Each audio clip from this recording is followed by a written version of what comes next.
nous a accordé la grâce aujourd'hui. Et le nom du Seigneur soit loué. Vous chantez comme les rachetés. En ce jour-là, au ciel près, il y aura une très grande joie. Il a osé vous faciliter. Il y aura une autre joie. C'est lui qui est racheté. Il manifeste la joie. Si vous voyez les gens aujourd'hui s'absenter à l'église, c'est-à-dire la joie du salut est déjà partie. C'est ce qui mène maintenant la mollesse. Si tu as encore la joie du salut, ça te pousse à chaque moment à la présence des yeux. Si vous voyez que cette joie là-bas c'est fini, même si c'est jeûner, jeûner. Sachez que c'est un danger dans la vie. Sachez que l'ennemi te gâte. C'est l'esprit. Tu ne sauras quand est-ce que ça va entrer. Tu sentiras seulement comme la joie de Seigneur vient. On ne peut pas te l'expliquer.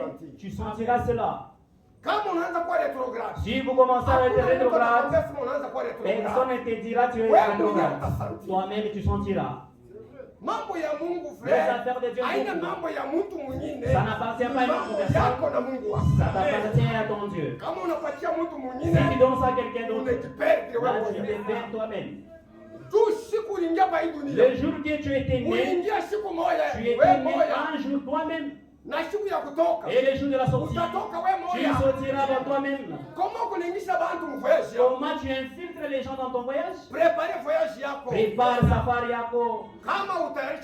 Si tu ne prépares pas ton voyage, là tant pis pour toi. Que Dieu nous bénisse richement. J'apporte les salutations célébrées de Dieu.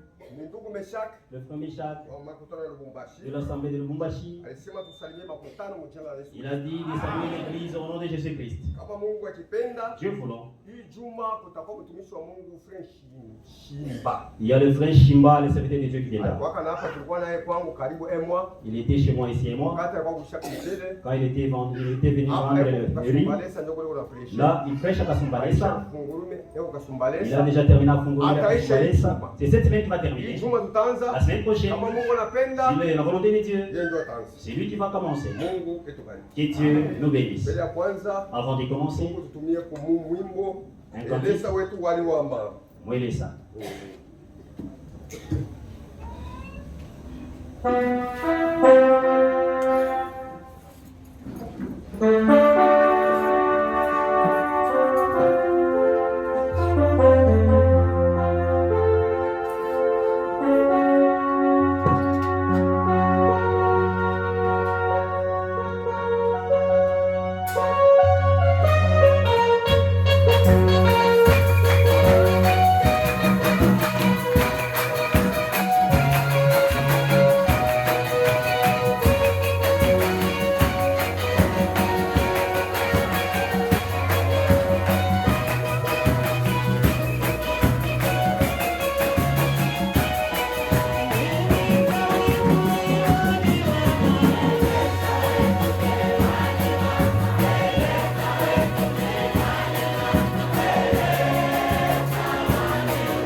bénédiction. Baraka inakuwa na La mafuta. bénédiction, ce n'est pas avoir Kama d'argent. kuna furaha ya ukoo. Si tu as la joie du salut, Uko mwenye kubarikiwa. il est béni.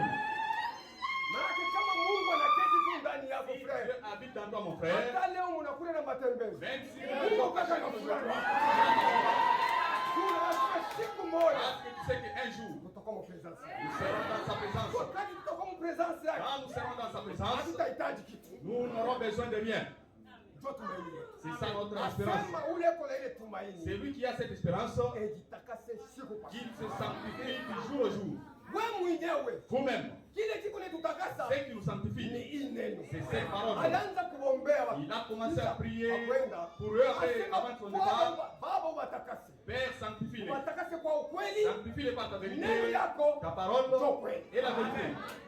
Hii neno Cette parole, ndio ile tutakasa. c'est ce qui nous Kwa maana sanctifie. shetani mwenye C'est kujua. pourquoi les diables asema connaissent cela. ile tutakasa ni hii neno. Il sait que ce qui nous sanctifie, Donc c'est la parole. analeta ma interpretation C'est particulière. alors qu'il a apporté le Juu matin hii neno Parce que cette parole, ishikwe na force pour que ça puisse pas avoir la ya force kusanctifier. de vous sanctifier. Donc kwa maana iko na injecte tu C'est vitu. pourquoi il injecte des choses. Iko na ingisha tu vitu. Il introduit des De choses là. façon neno ya Mungu Sema que la parole de ishikwe na Dieu uwezo. n'est pas la Ndio kwa puissance. maana makanisa hapo unaona iko C'est nenda pourquoi vous kuzalika. voyez les églises naissent. Ni juu shetani analeta ma C'est interpretation. le diable qui apporte le matafsir. Mpaka vile ilitaka mjardin de terre. Comme il avait interprété dans le jardin d'Éden. Aliinterprete neno ya Mungu. Il a interprété la parole de Dieu dans le Ndio jardin. strategie yake. C'est ça sa technique. Biblia inasema La Bible dit que malaika wa giza l'ange des ténèbres, acha kujigeuza kwa malaika wa nuru. il s'est déguisé en ange de Maana lumière. yake ni mkanisa. C'est-à-dire, il est dans Ana l'église. nje frère. Il n'est plus Eko dehors. mkanisa. Il est dans l'église. Ule mkanisa Dans l'église, bila kufanya nini? pour faire quoi? Ndio kudetruire Pour kuharibisha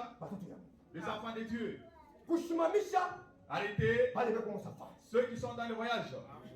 Ndio kwa maana ataleta masusi. C'est pourquoi il peut amener des Ataleta soucis. ndio kwa maana hata majaribu inakuja Même mbele les zake. épreuves arrivées de Ushuhuda sema ni paka wewe ndio Et on ne ulianza. sait pas que c'est vous Bali qui bali êtes premier. mtambuliaka frère. Ceux qui nous Bali avaient pita mu magumu. précédés étaient passés dans les épreuves. Mungu etubariki. Et Dieu nous bénisse. Nisemaka ile siku J'avais dit ces mais jours-là, saa ishakwenda. mais le temps file. Leo utasipotea hata tuna débordé. Vous allez supporter, même si on prend quelques minutes, le temps file déjà. Nous déjà tuko na 20 déjà. Il est déjà presque 10h20.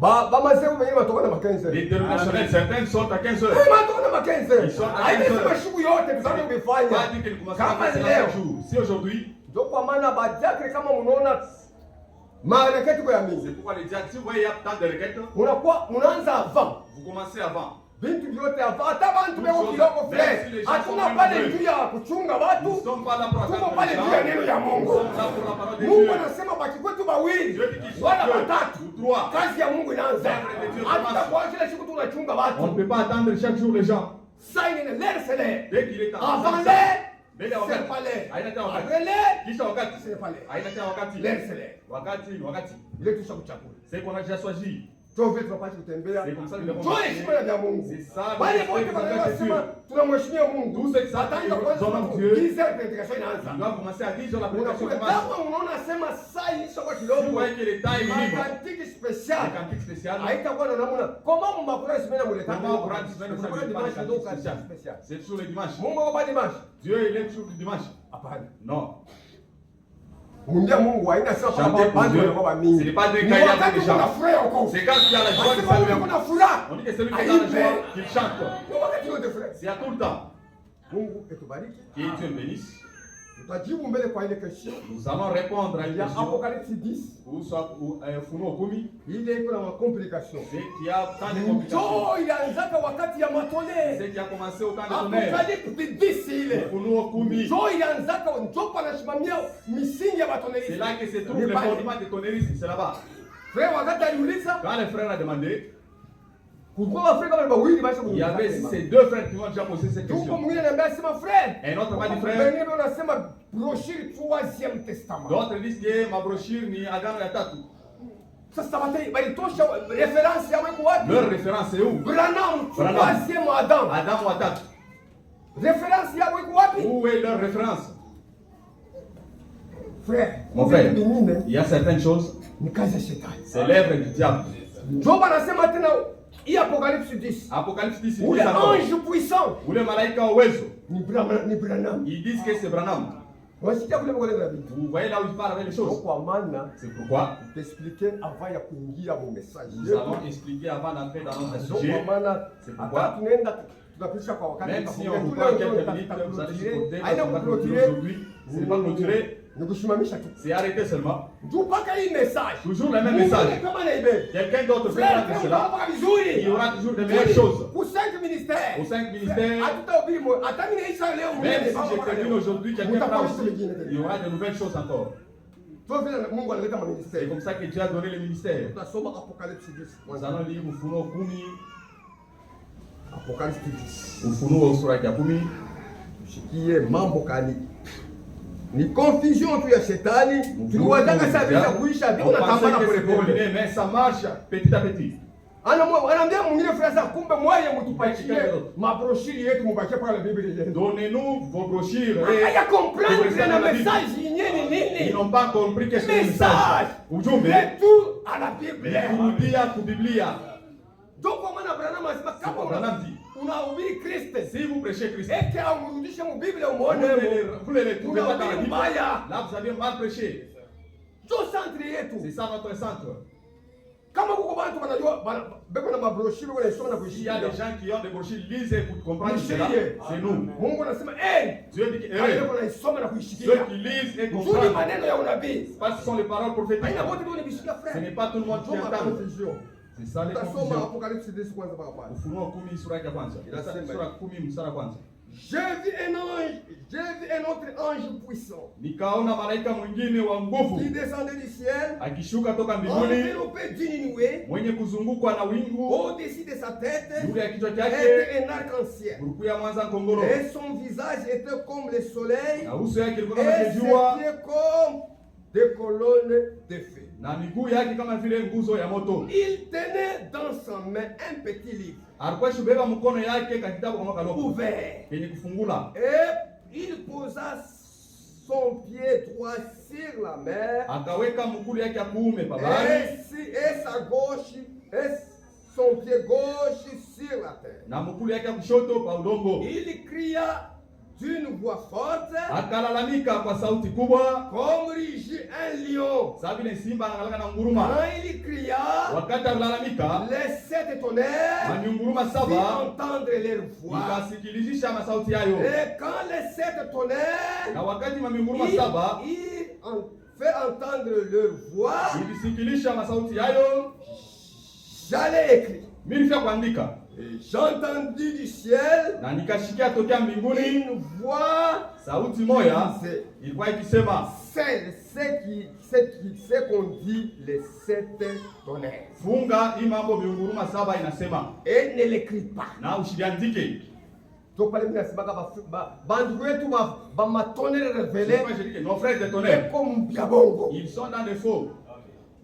Ule malaika cet ange alisema qui a dit msiliandike na kuandika. N'écris même pas cela. Mais Bible inasema mais la Bible dit n'allez pas au-delà de ce qui est écrit. Shende mbali ya Biblia kuandikiwa. Mais les tonnerres ne sont pas écrits. Vous interprétez cela comment? Vous avez révélé cela comment? Les choses qui ne sont pas écrites. C'est là qu'on dit que l'ange puissant c'est Branham. Il est descendu avec la colonne de feu, sur la tête, les faussetés. Quand il vient avec les livres verts, lisons Ufunuo sura ya 5. Oui, j'ai vu dans la main droite kisha nikaona mkono ya kuume de celui qui était assis sur le trône. Ya ule alikuwa shikala pa kiti cha ufalme. Un livre écrit en dedans et en dehors. Kitabu kenye kuandikiwa ndani na nje. Scellé de 7 sceaux. Kenye kufungwa na mankamba 7. Asema kile kitabu ce livre là hapa tunasoma Apocalypse 10. Quand nous lisons dans Apocalypse 10, kiko kinye kufunguka. Ce livre est ouvert. Kiko wazi. Ce livre est ouvert. Il descend avec les livres ouverts. Ici dans 5. Ce livre était fermé. scellé de 7 sceaux. Yenye kufunga na makamba 7. Ni kusema huyu ange puissant anashuka wakati gani? Malaika wa uwezo, il descend quand anashuka wakati neema inaisha il descend quand la grâce prend fin au monde. Inaisha kwa mataifa. La grâce prend fin aux nations. Anarudia baadaye témoins na banafanya kazi kwa Israel. Les témoins opèrent aussi à Israël. Kazi wale baadaye témoins. Achever leur œuvre en Israël. Anashuka sasa. Alors qu'il va descendre. Maana kile wakati hakuna tena À neema. ce temps-là, il n'y aura plus de grâce. Ce sont mapiko. Maana kuna tena neema. Il n'y aura plus de grâce. Wakati kuna kuya sa ange puissant. Quand il vient sa malaika mwezo. C'est un ange de l'alliance. Ça signifie malaika wa agano. Alifanya agano na Israeli. Il a fait l'alliance avec Israël. Kuna shuka. C'est alors qu'il descend. Wakati wokovu haina hapo tena. Là, il n'y aura plus de salut. Tonnerre italia sasa. C'est alors que le tonnerre se entendre la voix. Musikiko yayo. Ça va faire entendre la voix. Tonnerre itajireveler yo yenyewe. Le tonnerre va se révéler de lui-même. Hiyo wakati shatuna. En ce temps, nous ne serons plus là. C'est en Israël. Comment nous nous ingérons dans les confusions? Disons ce que Branham avait dit de lui-même. Mon message national, monsieur, et c'est le signe de la fin. Mujumbe intitulé Duku eti ni alama ya wakati ya mwisho. Ya dimanche le 30 décembre 1962. Tubiliwa Mujuma 30 décembre 1962. Paragraphe 197. Paragraphe yake 197. Maintenant écoutez. Sasa mshikie. Cet ange est descendu du ciel. Huyu malaika alishuka kutoka mbinguni. Vous voyez. Mnaona? Les 7 autres anges, hao malaika 7 wengine de cette église, ama kanisa 7 étaient des messagers terrestres. Walikuwa ni wajumbe wa hii dunia. Mais cet ange, lakini huyu malaika huyu, tous les messages est terminé. Maujumbe yote isha kumalizika. Manake kile kitabu kisha kufunuliwa. C'est livre révélé. Unashuka manake masiri yote yamalizika. Tous les mystères sont déjà terminés. Na kwa Israeli kwenyewe. Même en Israël. Wanaenda kumfundisha huyu Yesu. On est allé Bana mrevele kule. Les révéler là-bas. Mrevele ndio kuna après l'avoir révélé ça va kuisha. La grâce est terminée. Mtu atamkondanesa hakuna ule achikushikia. Personne ne peut le condamner. Personne qui a le même côté. Il descend comme l'ange puissant. Le 7e ange clôture le tout. Huu malaika wa 7 eko na maliza vyote. Cet ange vient non pas vers la terre. Huu malaika eko na kuya aina kudunia. Il n'est pas un homme de la terre. Ana muntu abaye dunia bali. Comme les messagers aux âges de l'église. Sawa vile wale wajumbe mu vizazi vya makanisa. Ça c'est terminé. Hii inamalizika. Mais cet ange apporte la vie suivante. Lakini huyu malaika eko naleta uzima hii. Un ange veut dire messager. Malaika maana yake mjumbe. Il descend du ciel, eko nashuka toka mbinguni, enveloppé de cette colonne de lumière. Mwenye kuzungukwa na hii nguzo ya mwangaza. De cette nuée, ya hii wingu, avec un arc-en-ciel au-dessus de sa tête. Na mwanza ngongolo kichwa chake. Un arc-en-ciel, mwanza ngongolo, est une alliance. Ni agano. C'était Christ. Ilikuwa ni Kristo. Avec un pied sur la terre. Na mkulu moya pa bulongo.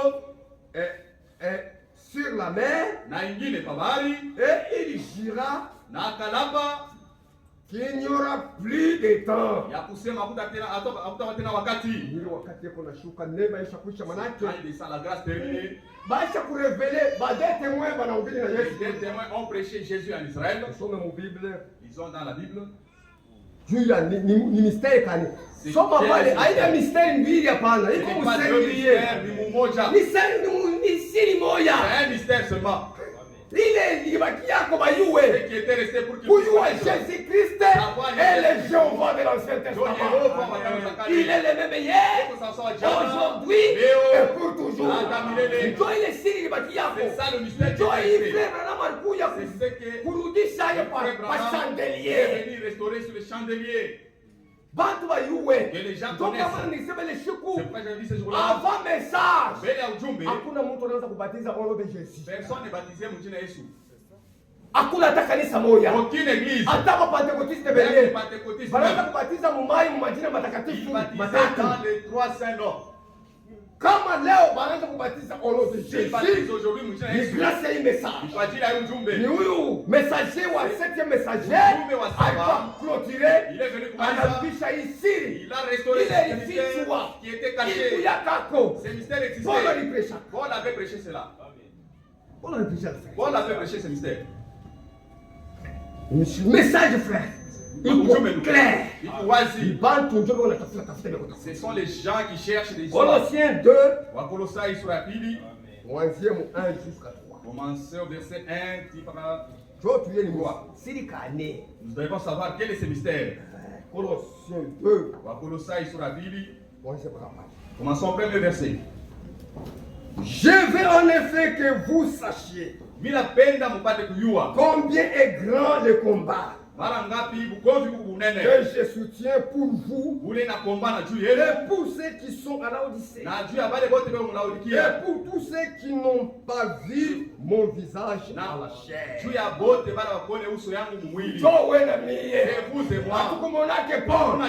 Combat à Laodicée, premier esprit.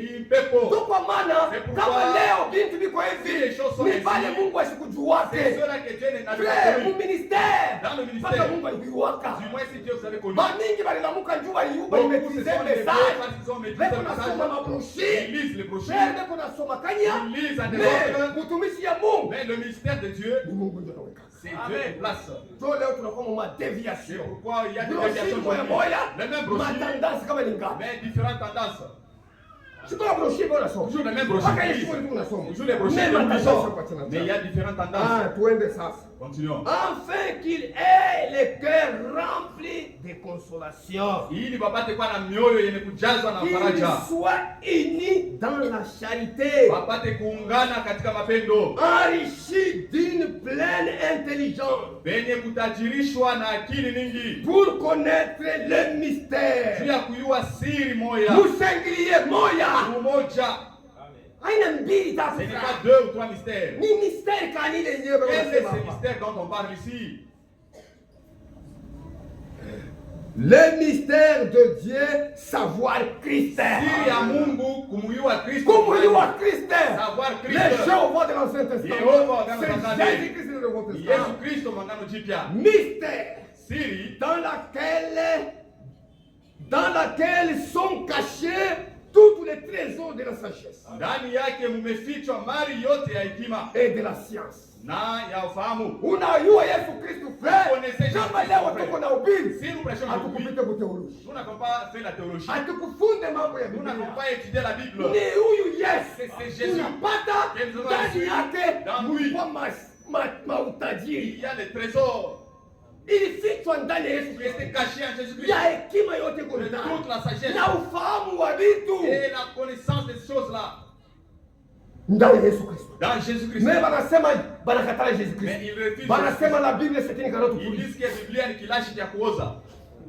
Banakamata brochure yenyewe banabeba. Les brochures qu'ils ont pris. Ameshikilia. Ils ne comprennent même pas cela. Écoutez ce que les frères Branham disent. Mon message. Il dit dans nous l'avons trouvé. Tunamkutanisha. Nani bali trouvé? Qui est celui qu'ils ont trouvé? Jésus-Christ. Jésus-Christ. Dans lui, il y a toute la richesse. Il y a le 25. Il oubliera mtare. Mwezi 8. Mwezi 8. 1954. Paragraphe 11. Paragraphe 11. Si vous prenez $1 kama mnabeba dola moja et qu'il a été contrefait, na ile balifanya mbaya, vous savez qu'il y a un contrefacteur. Munajua ya kama kuku bantu bakupima ile madola qui s'est référé au vrai dollar. Anajua ya kweli ni aje pour fabriquer celui-là. Jia kufanya ile ya bongo. Kama unaona hivi ya bongo ni kwako. Ya kweli ni kwako. Yao zile vrai dollar. Bia kweli si ndio tuko mbia kweli. Yao celui qui sont dans la vérité. Dans le vrai. Tuko mbia kweli. La seule façon pour vous de pouvoir discerner cela, namna tu moya juu yenu ya kuvumbula ile, c'est d'en prélever le numéro ni kubeba tu numero ya ile fedha ile et de les renvoyer à l'hôtel des monnaies na kuituma kubaki ile inafanya makuta et découvrir si il est vrai ou non. na kuivumbula kama ni ya kweli wala ni ya bongo. C'est ainsi lorsque quelqu'un parle de Christ.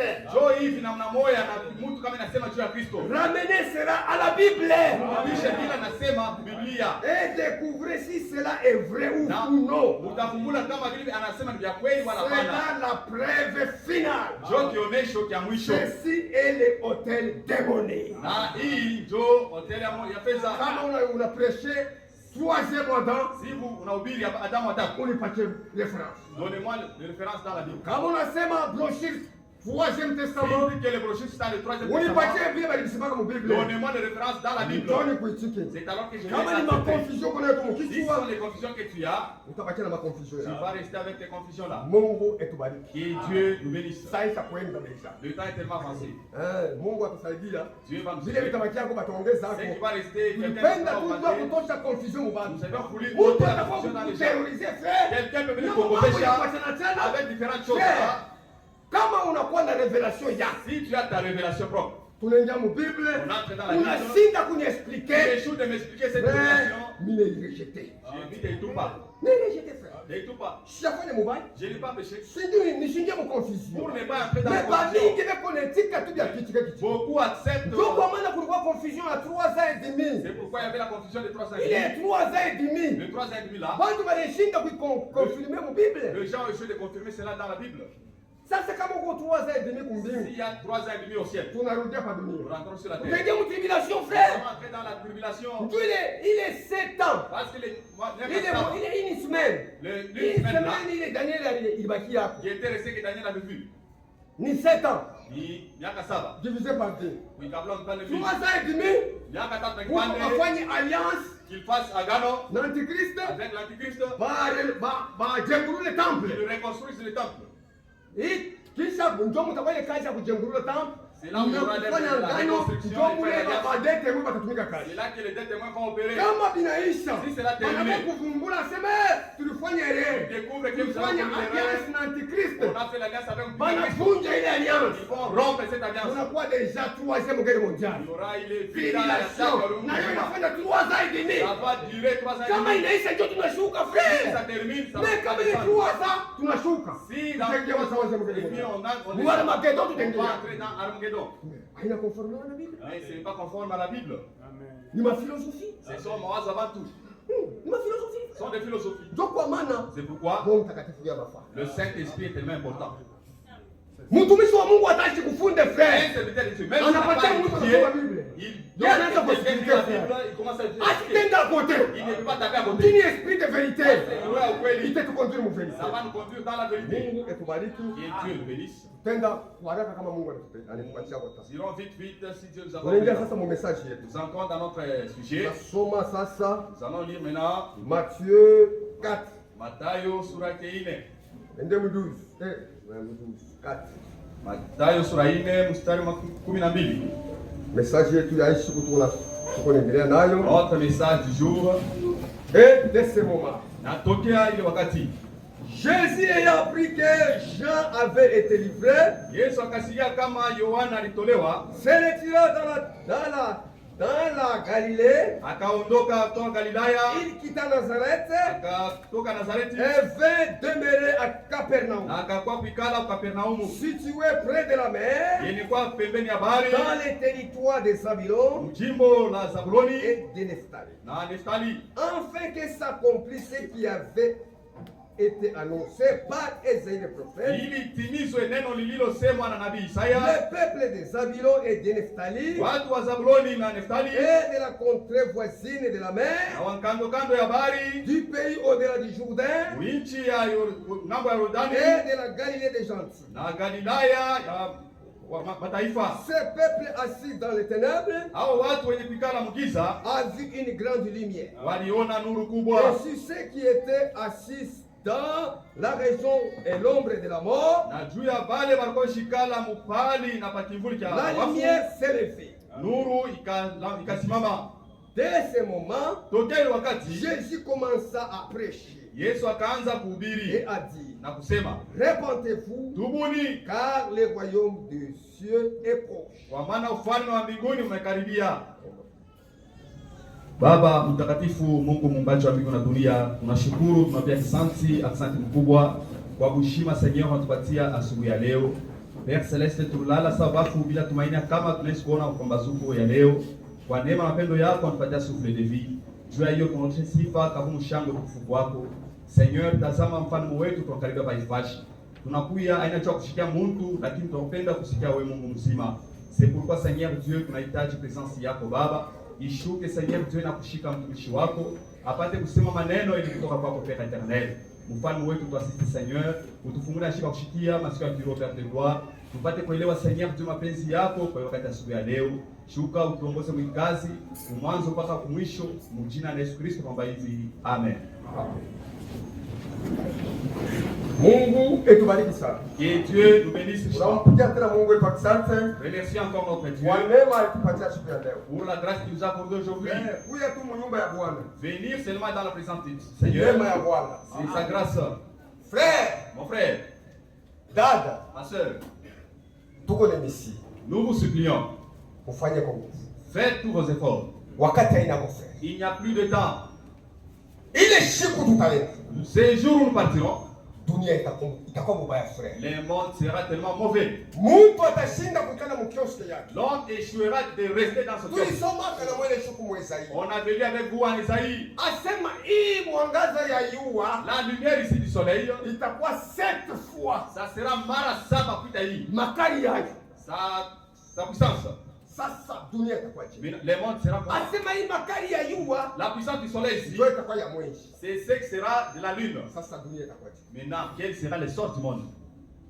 Utajile trouver frère. Tu vas te retrouver mon frère. Makuta ikusaidie. L'argent ne peut pas t'aider. Yote vile unachaka neno ya Mungu. Tout ce que tu espères, tu laisses la parole de Dieu pour cela. Ile siku haitakusaidia. Ce jour-là, ça ne servira à rien. Leo ndio neema. Aujourd'hui, c'est le jour de grâce. Multi profiter frère. Veuillons profiter de message. Le message. Mungu atafuta kuclôturer. Dieu veut clôturer. Sasa wewe. Maintenant vous, ukingali ki frère Mumisa. Vous êtes encore en train de jouer. Uko nacheza frère. Vous jouez mon frère. Kama ukingali nacheza. Si vous êtes en train de jouer encore, inakuangalia. Cela vous concerne. Tutasoma mu brochure. Nous allons lire les brochures. Brochure inaitwa l'unité. Le brochure est intitulé Umoja. Inaitwa l'unité avec Dieu. Umoja pamoja na Mungu. Il y a le 11 février 1962. Le 11 février 1962. Tutaanza page 8 paragraphe 34. Page 8 paragraphe 34. Eh bien, l'église est maintenant fiancée en Christ. Kanisa inachumbiwa sasa na Kristo. En vue du mariage. Juu ya ndoa. Le mariage n'a pas encore été conclu. Ndoa haiyafanyika bado. Ce sera un souper de noces. Itakuwa chakula cha magharibi cha mwana kondoo. Nous voyons donc que l'église est maintenant fiancée. Unaona kama kanisa inachumbiwa sasa. Comme un homme qui est fiancé à sa femme. Sawa vile mwanaume anachumbia mke wake. Que fait-il pendant qu'elles sont fiancées? Wanafanyaka nini wakati ya uchumba wao? Il lui offre simplement toutes sortes de choses. Eko nampatia mchumba wake bi aina vitu vyote. Il envoie des cadeaux. Anamtumia mazawadi. Il la met à l'aise. Eko namuweka mzuri. Eh bien, c'est ce que Christ est en train de faire. Ni mzuri, ndio vile Kristo eko nafanya à l'égard de son église. Mbele ya kanisa yake. Il nous envoie les dons. Anatutumia mazawadi de l'esprit. Ya kiroho. Comment pouvez-vous donc être fiancés alors que vous niez l'existence de ces dons? Namna gani unaweza kuwa mwenye kuchumbiwa lakini unakatala kama hii mazawadi kwako? Mungu akunaleta mazawadi mu watumishi ya Mungu. Les dons dans ses serviteurs. Don de discernement. Zawadi ya kuinterpréter maandiko. Don de sagesse. Don de prédication. Eko na ubiri ni mazawadi. Asema kama wewe uko fiancé na Kristo. Si toi tu es fiancé à Christ. Leo Mungu nakatala watumishi ya Mungu. Aujourd'hui vous refusez le serviteur de Dieu. Mungu na wale Mungu na rejeter. Vous avez Mungu akone batuma. Dieu les envoie. Dieu me mettre à l'aise. Pour qu'il vous vous mettent à l'aise. Pale mimi siweze. Là où moi j'ai Frère Mikombe aliingia. mais frère Mikombe passe là. Anipofanisha ndio usikie. C'est là pour Pale frère Mikombe asiweze. Frère Manasseh na bamba. frère Manasseh bra. Pale frère Manasseh asi. Frère Manasseh wala bamba. Pale frère Tambwe. Frère Donatien. Ndio vile Mungu anatumika na watoto yake. C'est ça que Dieu utilise ses enfants. Sasa kama mwenye. Mais là si vous uko na bale uko na vumilia na bale uvumilia les prédicateurs que vous supportez les autres kama leo hii ndoa ya nani serviteur fidèle balikataa les dons de serviteur fidèle s'ils ont rejeté aujourd'hui c'est ce qui nous a positionnés mon message les troubles dans le monde du message ni ndio balikataa les dons c'est parce qu'ils ont rejeté ces dons là bali rejeté les dons frère ils ont rejeté ces dons dons ya mwalimu frère les dons de l'enseignant anatufundisha namna message il a appris comment le message. Peut-être nous on ne comprenait pas bien. Placer chaque chose kila message kuneleta kwa miandiko. Unakuwa na comprehension mzuri. Mais baadhi wakati balimkataa sasa chatu muyuwe. Beaucoup quand ils l'ont rejeté, c'est qu'ils ne connaissent pas. Donc kwa maana leo beko mwale. C'est pourquoi ils sont en arrêt aujourd'hui. Beko mwale unachunga kama bateme suka hivi. Beko mwale wao. Ils sont en arrêt. Kupanda tuko leta frère. Nous nous montons en avance. Tuko leta de progrès en progrès. Alors de progrès en progrès.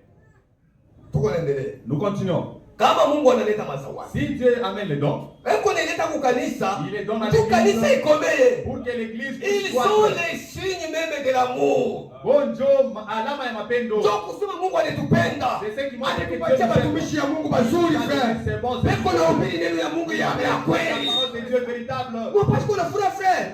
Dada, ma sœur. Kama watumishi ya Mungu wana ubiri neno ya Mungu ya kweli. Dieu prêche la parole de Dieu. Kila siku mwao na mshango ataka tomo fulani. Un jour tu veux payer même un cadeau quelconque là. Naye anafurahiwa sema kazi unafanya. Kumbe kuliko na sala matunda. Ça produit les fruits. Frère. Juu ya nini? Pourquoi? Amonake? Vous ne voyez pas? Hakuna malipo ni mwanzo Mungu basi. Kanisa iko pale juu ya mwele. Ils sont là pour vous. Mungu pale juu yetu sisi. Vous aussi vous êtes là pour nous. Sasa kama Mungu niangalia saa mbioni. Mais si vous regardez c'est comme si vous ne voyez pas. Mungu anasikia saa mbishikije. Vous entendez c'est comme si vous ne comprenez pas. Au mettre à l'aise. C'est-à-dire vous ne mettez pas à l'aise. Nani bwana yako? Votre Seigneur. Ndio alinitumia ile mazawadi. C'est lui qui vous a envoyé ces dons. Kama mnaimettre à l'aise. Si vous les mettez à l'aise. Akisha kufurahiwa. S'il se réjouit. Mungu naye kumbingu anafurahiwa. Dieu aussi va se réjouir. Ndio kwa maana ule mwanamke. Anakuwa mtumishi wa Mungu hivi. Il voyait les c'était. Celui-ci c'est un chef. Il passe chaque jour ici. Muyuwa ya makali. Sous le soleil. Fanya kwa nyumba kamoya. Construisons une maison. Tuweke mkitanda. Tuweke meza. Mettons une table. Tumete à l'aise. Qu'il soit à l'aise. Kama natoka kule aenda kumbili. Anafika hapa. Il arrive ici. Anapumzika. Kisha kupumzika.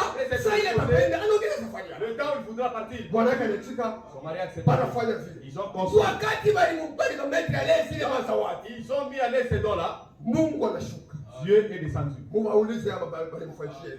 Demandez à ceux-là qu'on a. Qu'est-ce que je vais faire pour eux? Mali balikuwa nani? La richesse. Fais mali haitosheke. La richesse ne suffit pas. Anaangalia regarde mali. J'ai la richesse. Asema tuhitaji kitu. Nous n'avons besoin de rien. Utumishi sasa abana na mtoto. Beko basi. Ils n'ont pas d'enfants, ils sont vieux. Beko basi. Ils sont vieux. Sans vile bali mettre à l'aise. Mtumishi wa Mungu. Ils ont mis à l'aise. Ni Mungu bali mettre à l'aise. C'est Dieu qui a mis à l'aise. Kile kitasema mtumishi wa Mungu na furaha. Mungu atakubali na Mungu atatenda. Ndio kwa maana leo watu wanashinda kupata mabenediction. Unashinda baba kupokea ile mazawadi Mungu alileta. Recevoir les dons que Dieu a amenés. Alileta kanisa sasa kanisa acha kutumia sasa. Il a donné à l'église que tant yeye ndio Bwana. C'est lui le makado kunaleta kupitia kwa watumishi. Il donne à travers les serviteurs. Watumishi wanakuwa kwenye sema neno ya Mungu. Les serviteurs de Dieu viennent proclamer la parole de Dieu. Unaenda kote. Vous allez à côté. Unakuwa nyumba ya Mungu. Vous venez dans le Dieu. Il commence là, vous avez commencé là. Frère, on est trouvé ça va monesha. C'est comme si on lui a parlé. Je te retrouve. Asema en tout cas, il faut kwenda kwa mbali. Neno ya Mungu linamene. La parole de Dieu est si ni zawadi Mungu alileta. Donc Dieu a donné. Pourquoi vous combattez frère? Pourquoi vous n'accrochez pas ces dons là?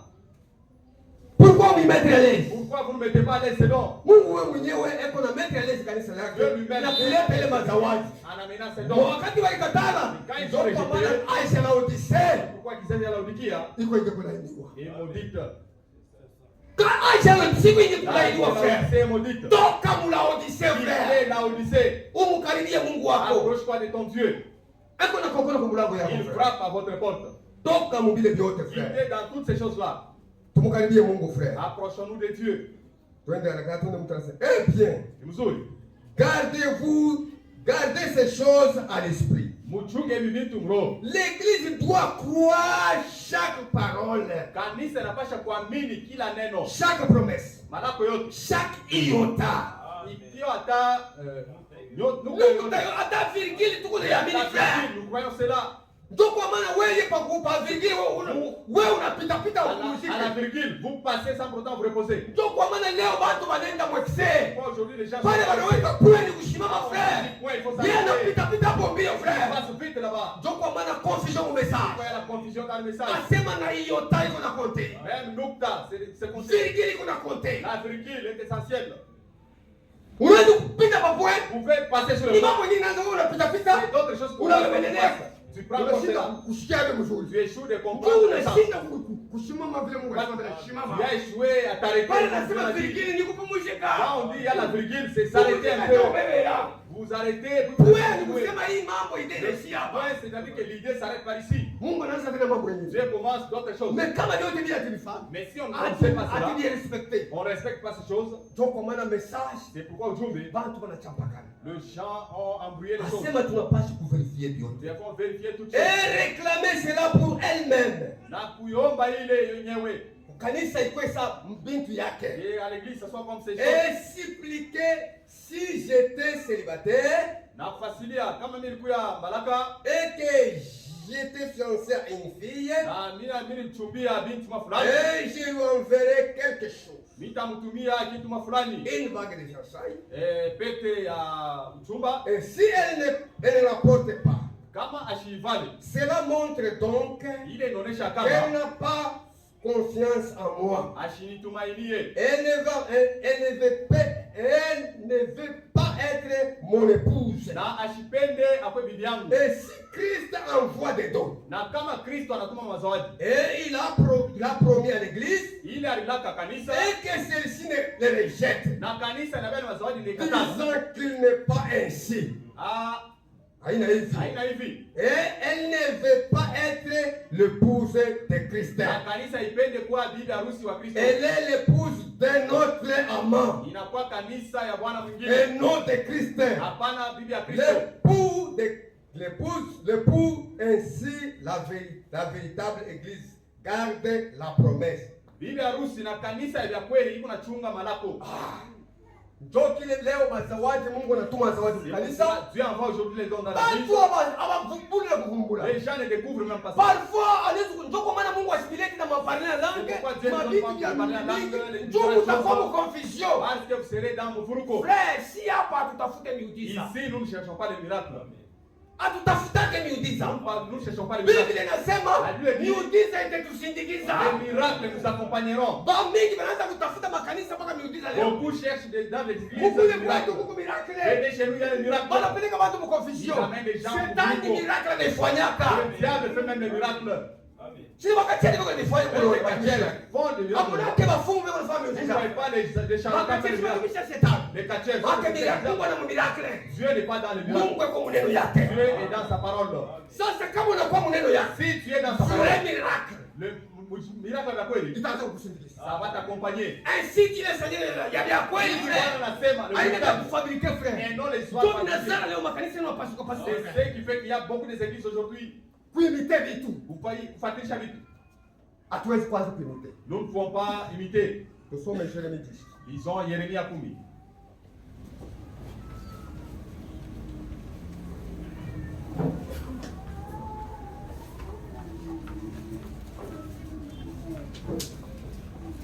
Jérémie 10. Yeremia 10. Troisième paraphrase. Commençons au premier verset. Écoutez la parole que l'Éternel vous adresse. Musikie neno ile wa milele na miletea. Maison d'Israël. Nyumba ya Israeli. Leo ni maison de Tenke. Si c'est nyumba ya Tenke. N'imitez pas la voix voie des nations. Musiige manjia mataifa. Manjia ya mazebu. La voie de manjia ya makanisa. La voie de mushimite byo. N'imitez pas cela. Hata mununa biko na ngala. Même si vous voyez que ça brille. Biko sabi ko bizuri. Ça semble être ni bon. malaika wa giza. C'est l'ange de ténèbres. Asa kujigeuza kwa malaika wa nuru. C'est déguisé en ange de lumière. Umukongo yake kuko poison. Derrière lui il y a sumu. Ne craignez pas les signes du ciel. Na msiogope maalama ya mbingu. Parce que les nations les craignent. Kwa sababu mataifa wanaogopa. Car la coutume des peuples maana madesturi ya watu ne sont que vanité. Ni ubatili kwa batili. Ubatili hamuna kitu. Ce n'est que vanité, il n'y a rien. Sasa jua nini Mungu n'imite Dieu. Comment est-ce que vous imitez? Ya mkanisa ingine mwebilete. Les choses de notre église vous avez. Bila uliwaka kwenu bingine. C'est que vous chez vous vous avez. On a étudié la coutume et les affaires de Dieu, on mélange. On mélange cette histoire. Donc kwa maana confusion ingia. C'est pourquoi il y a confusion. Ils ont mélangé. On prend un petit peu la parole de Dieu aussi, leur pensée et la parole de Dieu, ils mélangent. Et la mort entre la Odyssée, des vins qui font il ne voit pas la grandeur de Dieu. Il ne voit pas les miracles de Dieu. Il ne voit pas comment Dieu agit. C'est pourquoi mon frère, Dieu nous a tellement aimés. Il nous a aimés, mon frère. Nous allons lire Mukusaniko et Akrefet. C'est le mot répété le 30 décembre 1981. Le 30 décembre 1981. Page 4. Page 4. Mais maintenant, passons à la parole de l'Écriture. Vous savez que ce n'est qu'une remarque en passant. Ce qui nous intéresse ces jours-ci, c'est de connaître la volonté de Dieu, de nous approcher de Dieu et de comprendre très clairement les critères de discernement pour toutes choses. Et nous avons constaté ces derniers jours que les dons de discernement ne peuvent pas être séparés de la parole de Dieu.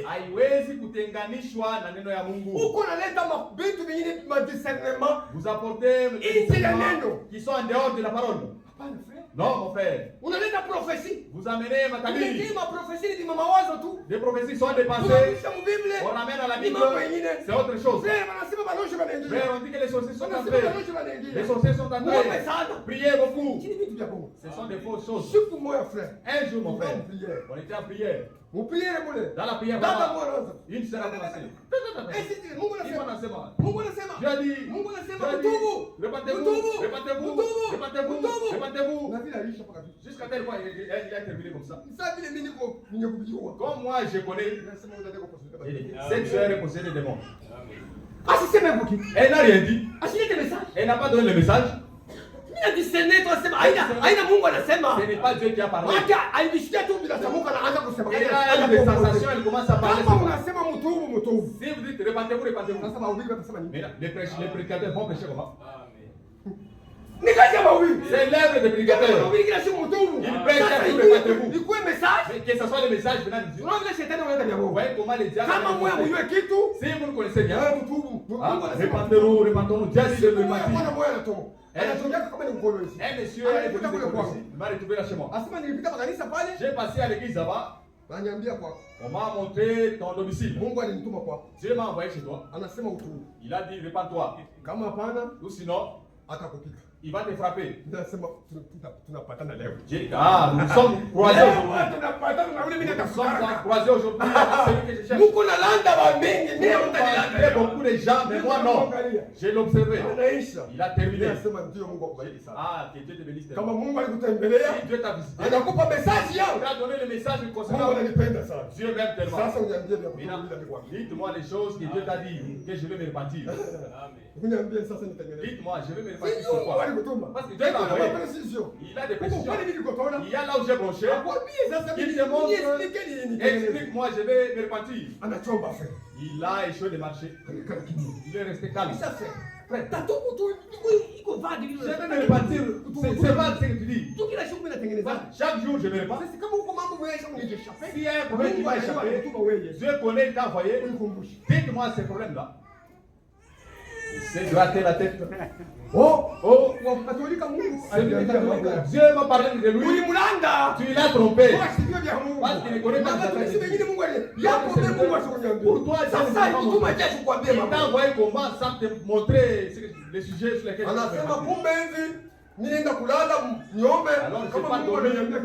si Dieu me parle, je viendrai demain. Jusqu'à ce jour-là, je l'attends même aujourd'hui. Vous voyez comment le diable est rusé. Si tu ne connais pas, tu vas adorer même les histoires que tu ne connais pas. Tu commences à parler. Il est parti. Vous savez dépenser au ennemi. Dieu t'a envoyé que j'étais encore. Vous voyez comment les gens blaguent avec la parole de Dieu. Ils blaguent avec les affaires de Dieu. Nous allons lire encore. Celui que le Seigneur envoie, il le confirme. Le 30 mars 1988. Le 30 mars 1988. C'est lui que Dieu envoie, il est confirme. Dans sa conduite, dans sa parole, vous saurez que celui-ci, Dieu l'a envoyé. Page 7. Il n'y a pas de paragraphe. Que personne ne pense que nous allons maintenant commencer à chercher des miracles.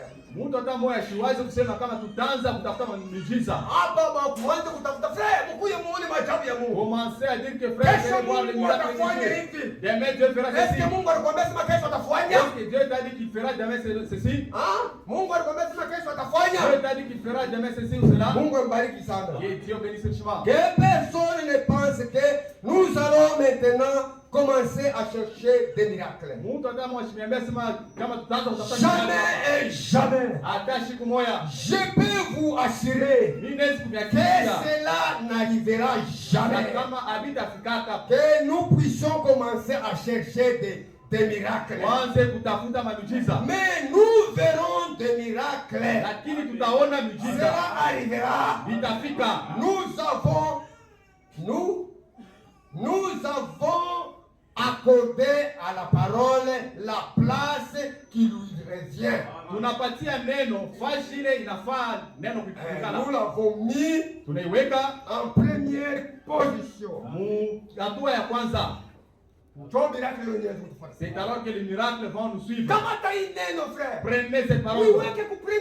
Mettez-la en première position. Dans cette parole, il y a la vie.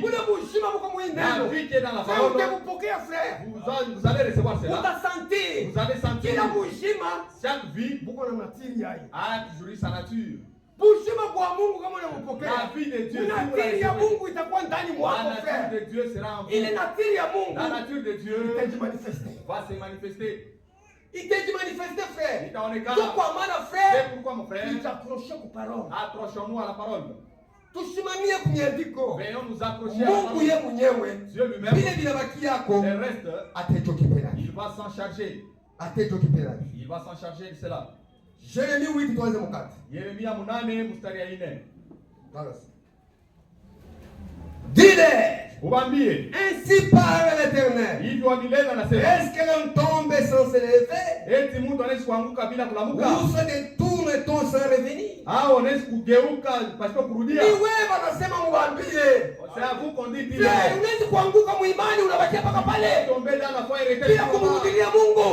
Revenir à Dieu. Dieu demande.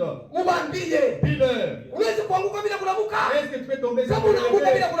Si tu tombes sans te relever, la réponse, tu es déjà mort. Même dans la nature, quelqu'un part là-bas, il tombe. Il ne se lève pas. On fait tout ce le réanimer, ça ne va pas. La réponse sera, il est déjà mort. C'est ce qu'on demande ici. Qui peut se détourner sans pourtant revenir? Tomber sans se relever. Pourquoi donc ce peuple de Jérusalem?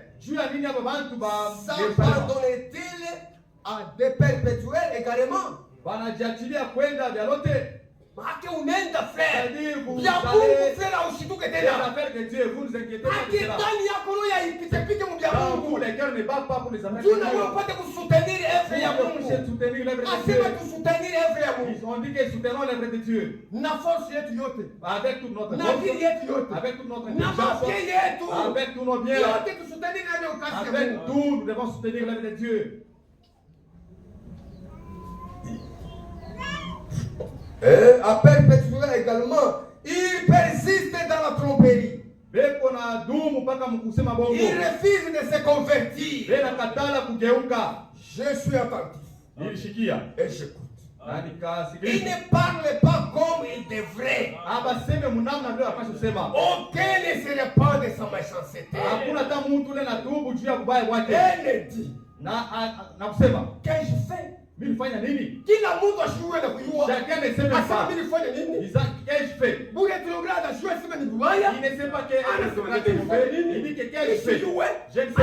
Kila mtu njoo etai na kuya bado leo. Se retourne dans cette état. Kwa maana Mungu anasema ubambie.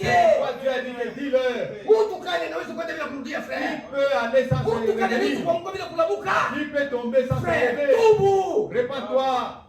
Ndio fungulo frère. C'est ça la clé. Utaona mkubwa kwa Mungu frère. Tu verras la grandeur de Dieu. Mungu frère. Préviens Dieu. Aseme ko tayari.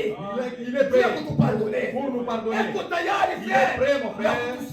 Pour nous aider. Kanisa. L'église. Mungu anatafuta kufanya kazi. Dieu veut opérer. Tunafika kumwisho. Nous sommes à la fin. Anatafuta kuclôturer. Ata clôturer na wewe na mimi. Clôturer avec vous et moi. Oui, âge la Odyssée. Dans cet âge de la Odyssée. Si tulitoka frère la Nous qui sommes sortis de la Odyssée. Tunaenda kukutana naye. Nous allons nous croiser avec lui. Atatumika na sisi. C'est avec nous qu'il va. Asema ile kazi alianza ndani mwetu. Il dit que l'œuvre qu'il a commencé à nous. Ataimaliza frère. Lui-même va l'achever. Ataimaliza frère. Il va achever son œuvre. S'il dit comme ça. Ni amina. C'est amen. Ataimaliza. Il va achever son œuvre. Aucun ne se répand de sa méchanceté. Qu'ai-je fait? Hakuna mtu anatubu makosa yake. Anasema nilifanya nini? Tous reprennent leur pousse. Kila mtu anarudia kwa njia yake. Comme un cheval qui se lance au combat. Sasa vile mpunde kunaenda kuvita. Kila mtu ako manjia yake. Chacun dans ses voies. Kila mtu paka bila anayua. Chacun dans ses anashimamia paka bila anayua. Il se positionne à ce qu'il connaît. Asipende kumurudilia Mungu. Il ne veut pas revenir à Dieu. Unakwenda mbio mbyake. Il part vite dans sa vie. Mpunda anaenda kumpita. Comme le cheval part au combat. Asirudie kumkongo. Sans pourtant revenir. Mungu ako na regretter frère. Dieu est en train de regretter. Alileta mazawadi. Il a donné les dons. Revenez à Dieu. Mumurudilie Mungu. Mumurudilie frère. Revenez à Dieu. Nikupitia kwa matumishi yake Mungu anasema. Hautaona Mungu aseme tena. Vous ne verrez plus Dieu. Mungu asema madon. Il a placé les dons. Il est madon. Et ces dons-là. Chacun saura que c'est comme dans le terrain, le stade, il y a les joueurs. Ils sont à 11 et le 12e les gardiens. Chacun a l'œuvre à faire là-bas. Le buteur, il y a ceux qui l'accompagnent pour le protéger. Le défenseur est là pour dégager tous les mauvais attaques. Le gardien est là pour... Chacun a son poste. C'est ça le Mauduma. Si vous rejetez cela, vous avez ce que vous aimez et ce que vous ne voulez pas. Vous êtes Mumuvuruko. Vous êtes dans la confusion totale. C'est à ceux-là que Dieu a insisté. Même les cigognes connaissent dans de sa saison. Hata korongo anayua wakati wake. La tourterelle, l'hirondelle et les grilles observent le temps de leur arrivée. Bayuwayu wanayua wakati ya wakati yako kwenda inafika. Mais mon peuple ne connaît pas la loi de l'Éternel. Lakini watu wangu hawajui sheria ya milele. Comment pouvez-vous dire nous sommes sages? Namna gani mtasema tuko hekima? La loi de l'Éternel est avec nous. Sheria ya milele pamoja nasi. C'est bien en vain qu'elle s'est mis en œuvre. Ni kweli ni mbyabule mule vile vinatumika. Unasikia sema tundeke tunayo wakati yake. Les oiseaux connaissent leur temps. Kuko bandeke ba kipwa frère. Il y a les oiseaux là de la saison sèche. Kama kipwa kinaanza kuya frère. La saison sèche. Bale bandeke wanaanza kuonekana. Ces oiseaux paraissent. Bana yuwa ni wakati yabo. Ils savent leur Kama temps. huku mvula inaanza, Si la pluie commence ici, kimbilia mu pays nyingine mu continent nyingine muna ils mvula. partent dans un autre continent là où la pluie, Kule mvula haipike. là où il n'y a plus de la pluie là-bas, Asema bana yo wakati. ils connaissent leur temps. Mais taifa yangu. Mais mon peuple Aiwe frère. ne connaît pas. Aiwe frère. Ne connaît pas. Mungu etubariki. Que Dieu nous bénisse. Tunaingia mu RDC Momara. Nous entrons dans les brochures Tokyo et Wakati. Tutenda harakaraka sana sasa. Si on vite, vite. Page 11 paragraphe 70. Page 11, paragraphe 70. C'est comme ça. Jo hivi. Quand un homme rencontre Dieu, Wakati mtu anakutanishana na Mungu, ça change sa nature. hali yake itabadilika. Ça lui donne un super sens. Itampatia kushikia kuzuri. Comme je le disais, Sawa vile nilitoka kusema, notre soirée. magharibi ile ishapita. L'homme naturel Mtu asili n'a que les 5 sens.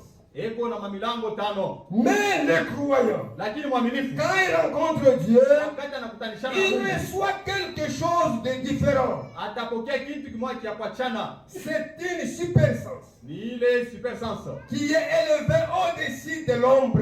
Iko yulu ya kivuli. Ça lui fait croire des choses qui sont impossibles Itamfanya anze kuamini vitu bila viwezekane et s'accomplir. na vitatimilika. Et il croit quand même qu'elle s'accomplira. Ataamini mpaka tu na pale vitatimilika, Parce que Dieu l'a dit. kwa sababu ni Mungu alisema. Quand un homme rencontre Dieu, Wakati mtu il anakutanishana na se Mungu, produit quelque chose. panalala kitu mwa fulani kinafanyika. Wakati tu unapatana na Mungu, Quand tu te rencontres haina avec mtu Dieu, atakwambia tena. personne ne te Uko dira. kitu kimoja Il y kinajiproduire. a quelque chose qui se produit. Unakuya anakupatia ile wanaita super sens. Il te donne ce qu'on appelle le super sens. Ile sixième sens. Le 6e sens. Wapagano waikalake Les nayo. païens n'ont Oh, pas ni cela. bongo sixième sens. Oh, Jésus Ni dit bongo que le 6e frère. sens. C'est faux. Aikalake ya wapagano. Ce n'est pas pour les païens. Ni ya watoto ya C'est pour Mungu. les enfants de Dieu le 6e sens. Ni ya watoto ya C'est Mungu. pour les enfants de Ni Dieu. Saint-Esprit. Ni Roho Mtakatifu. Manake itafeli uamini na vitu viko impossible. Ça te fera à croire même des choses qui sont Esprit de impossibles. vérité. Roho ya ukweli. Kama uliipata ile. Si tu ressens Iko cet juu ya esprit, masansi yote. ça est au-dessus de tous les sens. Hii 500 siku chini yote Les 500 sont en bas, lui est au-dessus. Kusikia kwako kutakuwa kuko super. Ta façon de comprendre sera super. Yote vitakuwa Ça super. sera super. Juu, ni super iko juu ya C'est un masansi super yote. sens qui est Ndio au-dessus de kile tous les tuko sens. hapa frère. C'est pourquoi nous Ndio sommes ici tupokee ile esprit. pour recevoir cet esprit. Ile sens. Ce sens-là. Ndio maisha yako itashangaza. C'est alors que ta vie changera. Frère, haina shida utasema. Ce n'est pas nous qui allons Dunia yote changer. itaanza kusema. Tout le monde Huyu entier bwana va ana vile témoigner. kuyaka. Cet homme, il n'est plus ce qu'il était. Ana vile kuyaka. Il n'est plus ce qu'il était. Manake unakuya kiumbe kitu. C'est-à-dire que tu deviens une nouvelle créature. Sasa inafile sana. Le temps file tellement. Okay. Na mimi nikimbie mbio mbele sasa. Je dois avancer vite, vite aussi. Page 14. Page 14, Paragraphe 83. paragraphe 83. Okay. Un jour, Chico Moya, là-bas au calvaire, Kule Calvary. il est chico. Ces jours-là, Ce jour-là au calvaire. il est Chico Calvary. Un jour là-bas au calvaire. Chico Moya kule msalaba. Alors Dieu Sasa Mungu et la mort na lufu se sont trouvés face à face. bakutanishana uso kwa uso. Il est chico lufu. Ces jours-là, la mort Na Mungu walipatana. et Dieu se sont rencontrés. Uzima na lufu La walipatana. vie et la mort se sont croisés à Golgotha. Il est chico frère. Ces jours-là, mon frère, Lufu alikubakia vile la lunekaraka. mort n'était pas restée comme toujours, ça a toujours été. Balipatana na uzima. Ils se sont croisés avec la Ndio kwa vie. maana Paul anaanza C'est kucrier. pourquoi Paul peut Oh crier, mort. hé Lufu, Où est ton aiguillon? shindano yako Oh kuwapi? mort. Oh Lufu, Où est ta victoire? ushindi yako ni wapi? Ndio kwa maana hata leo unaniua. Même si aujourd'hui tu me tues, Haupati kitu. Ndio tu kwa ne maana perds ule aweza kufika hii mwini rien. fo frère. Celui qui a atteint ce niveau, Asiongope tena rufu. il n'a pas perdu la Ndio mort. kwa maana na uwezo La frère. mort n'a plus de Kama pouvoir. unakuya frère. Si la mort arrive, Unakuya. ça vient seulement. Lunakuya wewe unaweza kukimbia kwa Cela arrive, tu te Unaenda refuges kufuya chez kwa le père. mfumu Tu frère. pars mourir chez un devin, Unaenda kufuya kwa tu malombi. pars mourir chez les gens qui prient pour les gens là-bas. Unashinda vita. Tu as échoué la bataille. Kama lunafika Si la mort arrive, lukukute.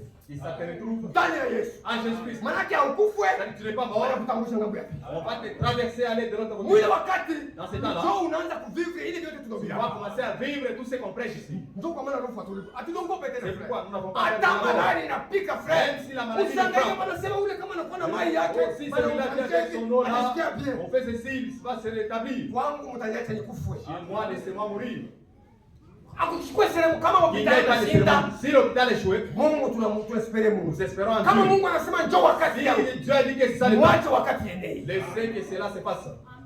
Njoo lufa lula tena na uwezo ya. Parce que la mort n'a plus sa Wakati pouvoir. walipatana face à face, Quand ils se sont croisés, haikuwa tena uwezo. la mort n'avait plus de pouvoir. Alors la vie et la mort, Sasa nufu Se sont rencontrés. vilikutanishana. mais c'est à ce moment-là Sasa ni mulio wakati que la vie, doble bujima bujima Christ Kristo est arraché l'avion de la mort. alitosha ile shindano ya rufu. Et depuis ce moment-là, Tokea ile wakati la mort n'a plus d'avion. rufu ana tena Amen. shindano ndani yake. J'en suis tellement heureux. Iko mwenye furaha. Oh Dieu, Oh Mungu. la mort Rufu. et Dieu se sont rencontrés. Rufu na Mungu La vilikutanishana. mort n'a plus été la même. Rufu alikuwa tena Maintenant, elle madaraka. n'a plus d'aiguillon. Hapa sasa rufu alikuwa na Les shindano. croyants Waaminifu. chrétiens Na Kristo peuvent affronter sans hésiter, sans hésiter. banezi kukutanishana na rufu bila kusitasita. Et dire, Na kusema, oh mort, oh rufu, où est ton aiguillon? shindano ya kuku wapi? Oh tombe, Oh kaburi, où est ta victoire? ushindi yako ni wapi? Pourquoi Jua nini? toutes les deux Hivi vyote viwili ont rencontré Dieu? vilikutanishana na Mungu. Depuis ce moment-là, Tokea ile wakati elles n'ont plus été les mêmes. havikubakia tena mpaka vile vilikuyaka. Ah, l'oufou aluna tena na uwezo. La mort n'a plus de pouvoir sur nous. Ndio kwa maana tunapeleka watu kwa Kristo. C'est pourquoi nous amenons les gens à Christ. Upatane na Mungu Et vous wako. vous croisez avec votre Kama Dieu. unapatana na Mungu, Si frère, vous croisez avec lui, l'oufou la mort aluna tena vile vile. n'est plus comme ça a toujours été. Utasoma mu lettre circulaire nasema deux types de maladies. Lettre circulaire intitulée aina mbili ya magonjwa. Bali prêché kujiriti 1988. Ilihubiriwa 18 On est Zurich, page 7. page 7. Kuanzia hapa chini. Commençons juste en bas. Qu'est devenu être maintenant? Tunapasha kuya je sasa. La vie de Christ lui-même doit être manifestée à travers nous. Ujima wa Kristo kunapasha kwa mwenyewe kuonekana kwetu. Ipashi bobu mwenyewe mwanze kuonekana. Kwa que la vie de Haina mimi tasema frère kwa Mkristiani. Je ne pas qui dirait que tu es chrétien. Ujima wa Kristo wewe mwenyewe utaanza La vie de kusema. Christ va commencer à témoigner. Maisha yetu iko nasema kushinda vile Notre vie tunasemaka. parle de plus que Hivi niko na prêcher. ce que je prêche. Maisha yangu Ma vie iko nasema mingi kupita prêcher. parle beaucoup de plus que ce que je prêche. Njoo kama mimi na prêcher. Si je prêche. Eke maisha yangu ni Et nyingine. que ma vie est tout autre. Inetufe prédication yangu. Ça va étouffer ma prédication. Inetufe prédication yangu. Yasonga. Tu maisha inasema vingine. Parce que ma vie parle Mais de tu choses. inasema vingine. Oh, je prêche Watu autre chose. wamekadichika. Les gens ne vont pas croire. Wake mimi mwenyewe mimi netufe prédication. Moi-même, j'ai étouffé ma Tuko maana prédication. tuko censé C'est tuishi quoi? vile tuko nahubiri. Nous sommes censés de vivre nos prédications. Frère, mambo iko nakuwa ya mingi Il y frère. a tant de problèmes qui Sasa viennent. kama mambo inakuya frère. Si le problème arrive, Bantu kuna badada. les frères et Unaanza sœurs, kupenda kutekana miteko. vous voulez vous piéger. Huyu frère hivi nafanya hivi tumdeklase. Je fais Dada ceci huyu pour anafanya déclasser. hivi sipendi na kumvumilia. La sœur, je fais ceci, je n'ai pas la Haina supporter. esprit ya Kristo. Cela n'est pas l'esprit de Christ. Esprit ya Kristo L'esprit de Christ, iko na corriger. ça corrige la nyorosha. Iko natosha mtu mwile eta. Ça enlève la personne Il dans vous cet état, saidie. l'aider, Haina kudeklase ndio et solution. non kuweka pembeni ça la Solution ni kumpatia jibu ya kufanya. C'est lui donne la réponse. Kama yeye asifuate ile jibu, S'il ne suit pas cette leo réponse, mwingine ndio kuna jideklase. lui-même va se déclasser. Cho vile biko. C'est comme ça que les choses sont. Elle doit pas seulement figurer dans la Bible. Haitaonekana mpaka mubiblia Maana tu. maisha ya Mungu yaweze kuikala mpaka mu Biblia kuna yubili. La vie de Dieu soit toujours dans la Bible, on prêche Tuko cela. na yubili mpaka mu On Biblia. prêche cela toujours Ne dans la maisha yetu Bible. kuna sema vitu Oh, vingine. notre vie parle autre chose. Hapana frère. Non, mon frère. Inapasi sasa. Il faut que Ile maintenant, maisha yetu Notre vie. tuitoshe mu Biblia. Vile Biblia inasema ce que dit la Bible, tuache et kuvivivre. nous puissions mettre en pratique Basi cela. vione. Que les gens voient Aone cela. asema tuko na Mungu wa kweli. Qu'ils sachent que nous avons le Dieu. Haina mpaka Biblia inasema. Et non toujours la Biblia Bible dit. inasema. La Bible dit. Mais wewe uko nafanya vitu vingine. Or que toi tu fais autre Mais chose. elle doit être révélée et manifestée en nous Lakini inapasha kufunuliwa na kuonekana kwetu et par nous. na katikati yetu. Ce n'est plus moi qui vis, Haina vita maintenant, ni kunaishi c'est sasa. Christ qui vit lui-même. Kristo yeye mwenyewe kunaishi. Sa vie en moi. Maisha yake ndani C'est ce yangu. que je vis encore maintenant. Na njoo ile kunaishi tena sasa. Je vis dans la foi. Ni kunaishi kwa imani. ou fils de Dieu. Kwa mwana wa Mungu. Mais est-ce que je vis encore maintenant Eti dans la foi? Eti ni unaishi tena sasa muimani? Il faut que la vie puisse témoigner. Le temps est tellement avancé. Nous ferons tous nos efforts. Lisons maintenant kitabu cha Luka.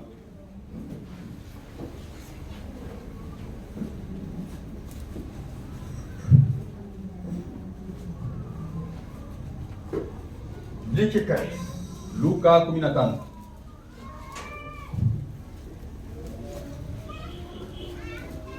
Kanisa iko fiancé ni bibi wa Kristo. L'église est fiancée, elle est l'épouse de Christ. Sasa muone hali ya bibi yake Kristo. Mais là, voyez l'état de l'épouse de Christ. Tutasoma Muliki 15 tuanze mu 8. Luka 15 mstari 8. Ou quelle femme, si elle a 10 drachmes, qu'elle en perde une, n'allume une lampe, ne balaye la maison, Au mwanamke gani mwenye pete 10 na anapotesha mmoja atapakia nyumba yake? Elle les cherche avec soin jusqu'à ce qu'elle la retrouve. Na kuitafuta pete ile mpaka pale ataipata. Lorsqu'elle la retrouve, na wakati anapoiona, elle appelle ses amis, anaita marafiki yake, et ses voisins, na wajirani yake, et dit, na kusema, réjouissez-vous avec moi, furahini pamoja nami, car j'ai trouvé la drachme que j'avais perdue. Kwa sababu mimi napata pete ile nilipotesha. De même, je vous l'ai dit, vile vile mimi nimeambia, il y a de la joie devant les anges de Dieu, kuko furaha kwa malaika ya Mungu, pour un seul pécheur qui se répand. juu ya mtenda dhambi tu mmoja kama natubu. Ana wawili mmoja tu kama natubu. C'est pas deux, c'est un. Kumbiku kuko furaha. Au ciel il y a une valeur ya mtu. Parce que la valeur d'un homme, nafsi ya mtoto wa Mungu l'âme d'un enfant de Dieu qui est sauvé. Asema vaut 10 000 monde. Bei yake ni ulimwengu 10,000. Maelfu 10. Hatuna nataka 2 monde. On n'a pas même 2 mondes. Mais ile wakati valeur itakuwa 10 000 monde. Mais la valeur d'une âme c'est ulimwengu 10,000. Ndio kwa maana frère, c'est pourquoi mon frère, tunapaswa kujua namna tunapaswa kutembea. Nous devons savoir sasa wanauliza. On a dit asema mwanamke kani? Quelle est cette femme? Kama iko na drag malaki ma vertu. Si elle a 10 vertus. 10 vertus maana ile drag ilikuwa ni mauwezo walimpatia mwanamke. Les vertus qu'on avait donné à la femme. Ile anapaswa kuchunga. Qu'elle doit garder. Ile 10 commandements walipatia kanisa. Les 10 commandements qu'on a donné à l'église. Kanisa inapaswa ichunge ile 10 commandements. doit garder ces 10 commandements. Ile walipatia mwanamke kanisa. qu'on a donné à la femme. Mais mwanamke alipoteza 10 commandements moja. L'église a perdu un commandement. Asema ipasha la mke afiakie na nguvu yake yote. Elle devait se réveiller avec force. Ile drag malipoteza. Et si elle retrouve le drame ile sheria alipoteza. La vertu qu'elle a perdue là, anasema anaita bandugu yake. Elle va appeler ses amis et ses voisins. Anaita sema mkuye. Dit que venez. Mimi napata. J'ai retrouvé. Ile ilipotea. Kwa hiyo anasema kama bwana yangu anakuja. Elle sait que si mon mari vient. Anakuta mbele nicha kupoteza pete ndani drag mamoja. Elle retrouve et a perdu un drame. Atasema ulibakia kusharatika. Elle dira que tu es resté comme ulibakia kufanya kitu vibaya. Tu as fait de mauvaises choses. C'est pourquoi on t'a arrêté. Nguvu moja. Et t'a enlevé une vertu là. Bwana yeye anakuja. Le mari n'est pas convenu. Fanye nguvu nitafute nipate. Les efforts chercher cela et frère, okovu ili kupotea frère. Avant Jésus akuye Bwana yetu. Avant que Jésus notre Seigneur vienne. Tafuta okovu yako. Cherche ton salut. Tafuta furaha ya okovu. Cherche la joie du salut. Ilisha kukupotea dada na ndugu. Tu as perdu mon frère ma sœur. Pakuja kubakutano.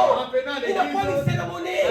C'est roho kwa kujito. Le cœur est dur. Frère, ni ulishapoteza. Tu as déjà perdu. Ule mwanamke anaanza kusema ni kanisa. Cette femme à qui on parle c'est l'église.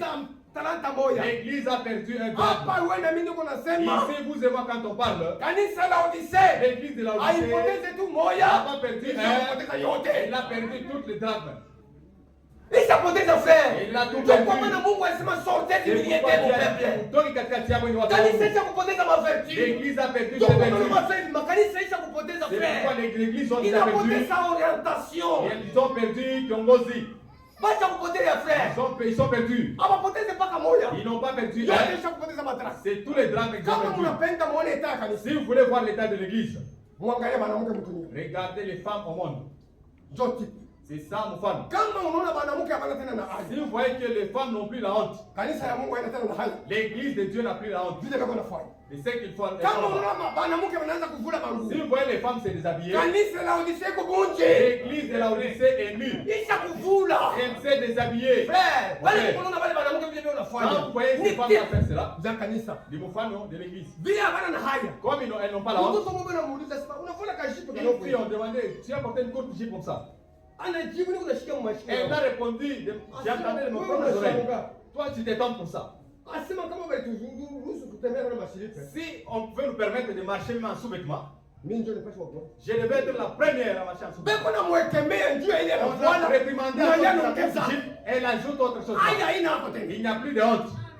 Banamuke banaanza kuvua na heshima na Les boka. femmes s'habillaient avec Leo mwanamke kuna décence. tembea na sengle. Aujourd'hui, la femme se promène en cinglé. Kasengle na vuana. Elle porte le Kamba cinglé. mbili anapika. Deux filles là-bas, elle porte.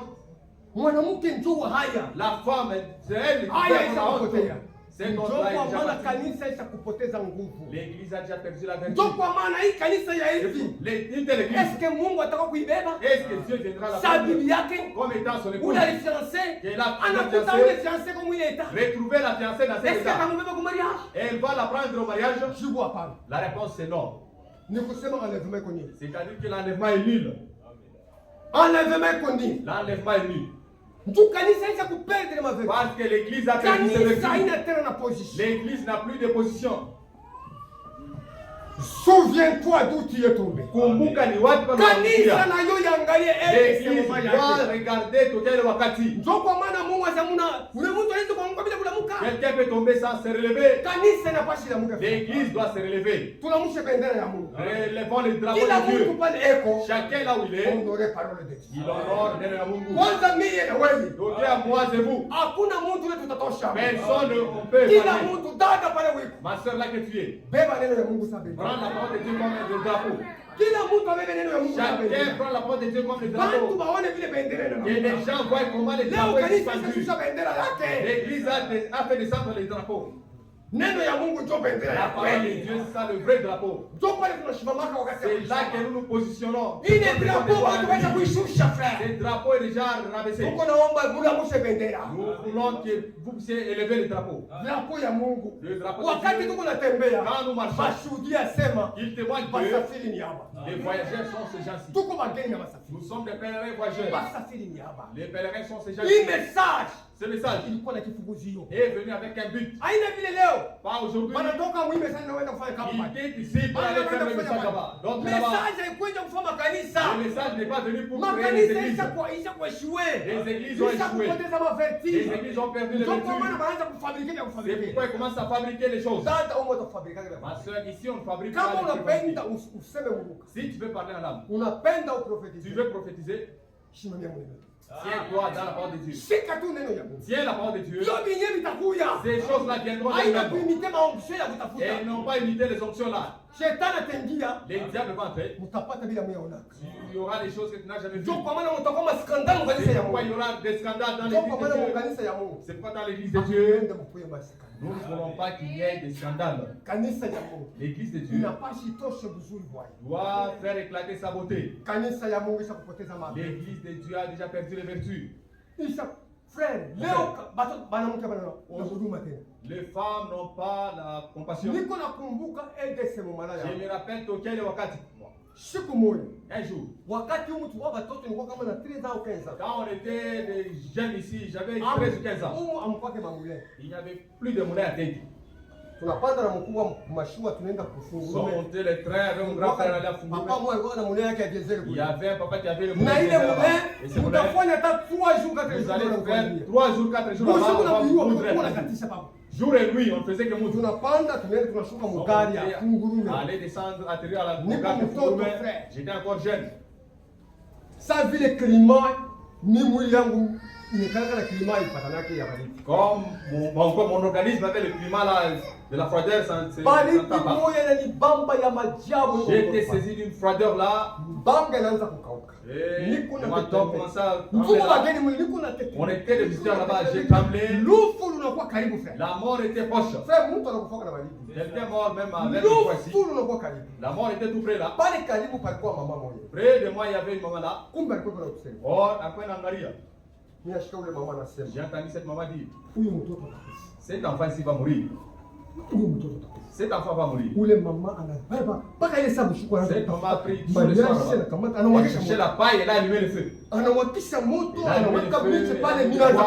J'ai commencé à me réchauffer. Cette maman, je n'ai pas oublié dans ma vie. Des telles mamans sont-elles là aujourd'hui? Elle ne te connaît même pas. S'occuper de toi. C'est des telles mamans sont-elles là aujourd'hui? L'enfant qui n'a pas mis au monde, ne les connaît pas, en garde seulement. Comme Dieu savait que j'ai un travail. Je n'oublie pas Tokyo Wakati.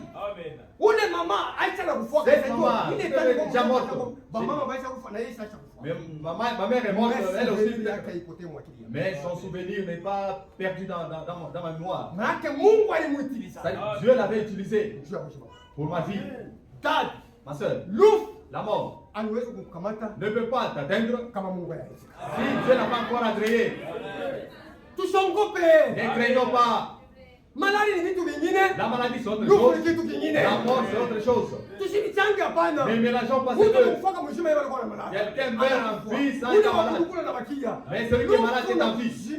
La mort et la vie sont entre les mains de Dieu. Pourquoi tu te tracasses à aller chercher les intercesseurs là? Laisse Dieu avec toi. S'il a dit que tu vas vivre, tu vivras. S'il dit que c'est la mort, n'a plus sa puissance. Il y a deux types de maladies. Il y a une autre maladie, ça va t'amener à la mort. T'amener à la maison. Même si on prie, on prêche, même combien de secteurs là-bas, tu vas toujours mourir. Il y a une autre maladie, c'est pour la gloire de Dieu. Quand tu vas tomber malade, on prie, Dieu te guérit pour sa gloire. C'est comme ça que nous devons savoir cela. Même si la maladie arrive, nous ne serons pas agités. Que Dieu le bénisse. Le reste là, Dieu va s'en charger. Et Dieu le bénisse.